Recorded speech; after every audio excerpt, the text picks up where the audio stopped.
Hello दोस्तों, स्वागत है आपका हमारे यूट्यूब चैनल के इस वीडियो में। दोस्तों आज हम बात करने वाले हैं 12th क्लास के 100 नंबर वाले हिंदी में आपका जो है पदखंड। तो पदखंड से हम चैप्टर नंबर 2 सूरदास चैप्टर के ऑब्जेक्टिव क्वेश्चंस के बारे में हम आज चर्चा करेंगे। और सूरदास चैप्टर से हमने टॉप 10 ऑब्जेक्टिव क्वेश्चंस इस वीडियो में डाला है, जो इस बार के बिहार बोर्ड के फाइनल एग्जाम के दृष्टिकोण से काफ़ी महत्वपूर्ण है। तो चलिए दोस्तों, क्वेश्चन की ओर बढ़ते हैं उससे पहले अगर आप हमारे चैनल पे नए हैं तो हमारे चैनल को सब्सक्राइब कर दीजिएगा, हमारे वीडियो को लाइक करके हमारे मेहनत को सफल बना दीजिएगा, ठीक है। तो दोस्तों हमारा सूरदास चैप्टर से सबसे पहला ऑब्जेक्टिव क्वेश्चन है, कंवल कुसुम फूले नर नारी सुरश्याम में कौन सा अलंकार है, ठीक है।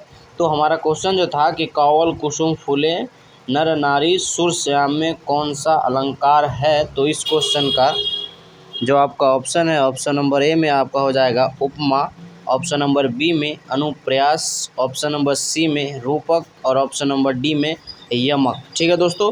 तो हमारा क्वेश्चन जो था कि कंवल कुसुम फूले नर नारी सुरश्याम में कौन सा अलंकार है, तो इस क्वेश्चन का जो आपका राइट आंसर होगा वो होगा आपका ऑप्शन नंबर बी अनुप्रयास, ठीक है। ऑप्शन नंबर बी अनुप्रयास जो है इस क्वेश्चन का राइट आंसर हो जाएगा। दोस्तों आप लोगों को मालूम होगा कि सूरदास से 1 से 2 ऑब्जेक्टिव क्वेश्चन आनी है, लेकिन हम आपको टॉप 10 ऑब्जेक्टिव क्वेश्चन इसलिए बता रहे हैं कि बिहार बोर्ड में आपके हाथ में कौन सा सेट आ जाएगा ये आपको भी नहीं पता है। तो अगर आप एक चैप्टर से टॉप 10 ऑब्जेक्टिव क्वेश्चन की तैयारी करके जाते हैं तो फिर आपके बिहार बोर्ड में आपके हाथ में कोई सा भी सेट आएगा, कोई परवाह नहीं है, आप आराम से उस चैप्टर के नंबर को अपने हाथ में अपने अकाउंट में जोड़ सकते हैं, ठीक है। तो चलिए दोस्तों, इसी के साथ अगला क्वेश्चन की ओर बढ़ते हैं और अगला क्वेश्चन को देखते हैं। तो दोस्तों हमारा अगला क्वेश्चन कहता है, कछुत खात कछुत धरनी गिरावत छवि नरखती नंद रनिया में कौन सा अलंकार है, ठीक है।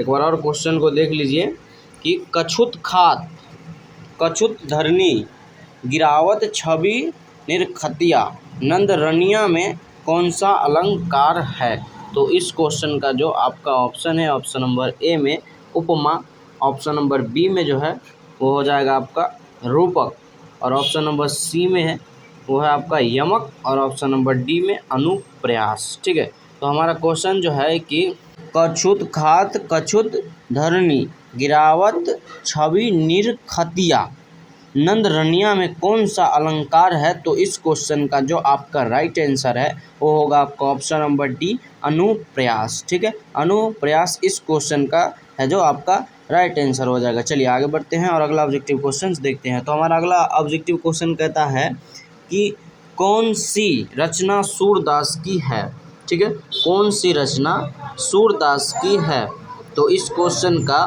जो आपका ऑप्शन होगा, ऑप्शन नंबर ए में सतसई, ऑप्शन नंबर बी में दोवावली और ऑप्शन नंबर सी सूरसागर और ऑप्शन नंबर डी गीतावली, ठीक है। तो हमारा क्वेश्चन जो है कि कौन सी रचना सूरदास की है, तो इस क्वेश्चन का जो आपका राइट आंसर होगा वो होगा आपका ऑप्शन नंबर सी सूरसागर, ठीक है। सूरसागर इस क्वेश्चन का राइट आंसर हो जाएगा। सूरसागर सूरदास की रचना है। चलिए आगे बढ़ते हैं। अगला क्वेश्चन हमारा कहता है, कौन सी रचना सूरदास की नहीं है, कौन सी रचना सूरदास की नहीं है, तो इस क्वेश्चन का जो आपका राइट आंसर होगा, आपका ऑप्शन होगा ऑप्शन नंबर ए में सूरसागर और ऑप्शन नंबर बी में साहित्य लहरी और ऑप्शन नंबर सी सूरसारवली, ठीक है। और ऑप्शन नंबर डी में आपका हो जाएगा सतई, ठीक है। तो हमारा क्वेश्चन जो है कि कौन सी रचना सूरदास की नहीं है, इस क्वेश्चन को बताने से पहले दोस्तों आपसे एक छोटा सा रिक्वेस्ट है। हमारी आर्थिक स्थिति काफ़ी कमज़ोर है और मैं इसी के वजह से मैं यूट्यूब पर ज़्यादा टाइम नहीं दे पाता हूँ, आप लोगों के लिए ज़्यादा वीडियो नहीं लेकर आ पाता हूँ। दोस्तों आप लोग कोचिंग में ज़्यादा से ज़्यादा पेमेंट करते हैं, किसी न किसी ज़रिए से आपका मास्टर जी जो है आपसे पैसा वैसा वसूलने का काम करता है, लेकिन हम आपको दिए गए स्कैनर पे आप हमें 10 रुपये से नीचे पे करके हमारा सहयोग करें, हमारी आर्थिक स्थिति को मजबूत करें, ताकि पूरा का पूरा टाइम हम आप लोगों के लिए दे सकें, ठीक है। तो दोस्तों हमारा क्वेश्चन जो है कि कौन सी रचना सूरदास की नहीं है, तो इस क्वेश्चन का जो आपका राइट आंसर होगा वो होगा आपका ऑप्शन नंबर डी सतसई, ठीक है। सतसई रचना जो है सूरदास की नहीं है, तो ऑप्शन नंबर डी इस क्वेश्चन का राइट आंसर हो जाएगा। चलिए आगे बढ़ते हैं और अगला ऑब्जेक्टिव क्वेश्चन को देखते हैं। इसी के साथ हमारा अगला क्वेश्चन कहता है, कृष्ण कहाँ बैठकर भोजन कर रहे हैं, ठीक है। कृष्ण कहाँ बैठकर भोजन कर रहे हैं। तो इस क्वेश्चन का जो आपका ऑप्शन है, ऑप्शन नंबर ए में आपका हो जाएगा नंद की गोद में, ऑप्शन नंबर बी यशोदा की गोद में, ऑप्शन नंबर सी यमुना के किनारे, और ऑप्शन नंबर डी जो है आपका हो जाएगा कदम्ब के पेड़ पर। ठीक है, कदम्ब के पेड़ पर। तो हमारा क्वेश्चन जो है कि कृष्ण कहाँ बैठकर भोजन कर रहे हैं। तो इस क्वेश्चन का जो आपका राइट आंसर होगा वो होगा आपका ऑप्शन नंबर ए नंद की गोद में। ठीक है, ऑप्शन नंबर ए नंद की गोद में बैठकर कृष्ण जो है भोजन कर रहे हैं। तो ऑप्शन नंबर ए इस क्वेश्चन का राइट आंसर हो जाएगा। चलिए आगे बढ़ते हैं। अगला क्वेश्चन कहता है सूरदास किस धारा के कवि है। ठीक है, सूरदास किस धारा के कवि है। इस क्वेश्चन का जो आपका ऑप्शन है, ऑप्शन नंबर ए में आपका हो जाएगा रामाश्रय, ऑप्शन नंबर बी में कृष्णाश्रय, और ऑप्शन नंबर सी शैवय, और ऑप्शन नंबर डी में इनमें से कोई नहीं। ठीक है, तो दोस्तों हमारा क्वेश्चन जो है कि सूरदास किस धारा के कवि हैं। ठीक है, तो इस क्वेश्चन का जो आपका राइट आंसर हो जाएगा वो होगा आपका ऑप्शन नंबर डी कृष्णाश्रय। ठीक है, कृष्णाश्रय ऑप्शन नंबर बी इस क्वेश्चन का राइट आंसर हो जाएगा। दोस्तों जैसे ही एग्ज़ाम करीब आएगा हम लोग आपके लिए काफ़ी सुविधा प्रोवाइड करेंगे। तो सारी सुविधा का एकदम लाभ उठाने के लिए और हमारे वीडियो को कंटिन्यू देखने के लिए हमारे चैनल को आप लोग सब्सक्राइब कर दीजिए। हमारे मेहनत को सफल बनाने के लिए हमारे वीडियो को एक प्यारा सा लाइक कर दीजिए और कमेंट में ज़रूर बताइए कि हमारा वीडियो आपको कैसा लगता है। ठीक है, चलिए आगे बढ़ते हैं और अगला क्वेश्चन को देखते हैं। तो हमारा अगला क्वेश्चन कहता है वात्सल्य के विश्व में अद्वितीय कवि कौन है। ठीक है, वात्सल्य के विश्व में अद्वितीय कवि कौन है। इस क्वेश्चन का जो आपका ऑप्शन है, ऑप्शन नंबर ए में सूरदास, ऑप्शन नंबर बी में तुलसीदास, और ऑप्शन नंबर सी कबीरदास, और ऑप्शन नंबर डी नाभादास। ठीक है दोस्तों, तो हमारा क्वेश्चन जो है कि वात्सल्य के विश्व में अद्वितीय कवि कौन है। तो इस क्वेश्चन का जो आपका राइट आंसर होगा वो होगा ऑप्शन नंबर ए सूरदास। ठीक है, वात्सल्य के विश्व में अद्वितीय कवि हैं सूरदास, ऑप्शन नंबर ए इस क्वेश्चन का राइट आंसर हो जाएगा। ठीक है, ऑप्शन नंबर ए। चलिए इसी के साथ अगला क्वेश्चन को देखते हैं और अगला क्वेश्चन जो है वो है सूरदास किस भाषा के प्रसिद्ध कवि है।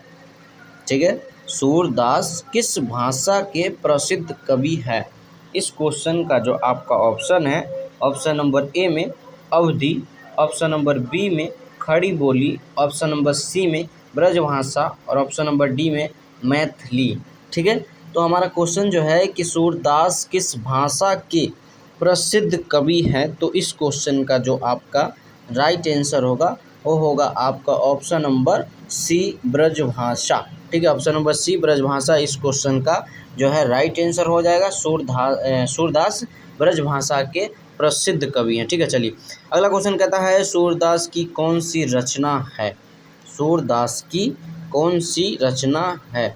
तो इस क्वेश्चन का जो आपका ऑप्शन है, ऑप्शन नंबर ए में आपका हो जाएगा पुत्र वियोग, ऑप्शन नंबर बी में कड़वक, ऑप्शन नंबर सी में छपई, और ऑप्शन नंबर डी में पद। ठीक है, तो दोस्तों हमारा क्वेश्चन जो है कि सूरदास की कौन सी रचना है। तो इस क्वेश्चन का जो आपका राइट आंसर होगा वो होगा आपका ऑप्शन नंबर डी पद। ठीक है, पद जो है सूरदास की रचना है। तो ऑप्शन नंबर डी इस क्वेश्चन का राइट आंसर हो जाएगा। चलिए आगे बढ़ते हैं। अगला क्वेश्चन कहता है सूरदास किस भक्ति के कवि है। सूरदास किस भक्ति के कवि है।